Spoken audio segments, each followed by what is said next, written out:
செஞ்சோற்று கடன் தீர்க்கிறதுக்காக சேரக்கூடாத இடத்துல சேர்ந்து வஞ்சத்துல வீழ்க போற கர்ணனை காப்பாத்துறதுக்காக கண்ணன் எத்தனையோ முறை முயற்சி பண்ணாரு. தன்னோட வாழ்க்கையவே கூட பல முறை ஊமையா எடுத்து காட்டினாரு. ஆனா கர்ணனும் விதியை நம்பி விதி பக்கமா போய் தனக்கு ஒருத்தன் நன்றி செஞ்சான், அவனுக்கு திருப்பி நன்றியோட இருக்கணும்ன்றதுக்காக வேண்டி தன்னோட வாழ்க்கையவே இழந்துட்டாரு. அந்த கதையை தான் இந்த வீடியோல தெளிவா பார்க்க போறோம். சரி, உங்கள யாராவது எப்பமாவது ஏன் எனக்கு மட்டும் இப்படி எல்லாம் நடக்குது, ஏன் எல்லா பிரச்சனையும் என்ன தேடி வருது, மத்தவங்களுக்கு கஷ்டம் கொடுக்க கூடாதுன்னு நினைக்கிற எனக்கு மட்டும் ஏன் கடவுள் இவ்வளோ கஷ்டத்தை கொடுக்குறாரு அப்படின்னு பல கேள்விகள் நம்ம எல்லார்கிட்டயுமே இருக்கும்.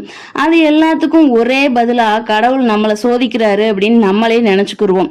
ஆனா உண்மை அது கிடையாது. நம்ம எல்லார் வாழ்க்கையிலயும் நடக்கிற மாதிரி பல பிரச்சனைகள் கடவுளோட வாழ்க்கையிலயும் நடந்திருக்குது. நம்ம ஈஸியா கடவுளை சொல்லிடுறோம். ஆனா கடவுள் யார்கிட்ட போய் புலம்புவாரு?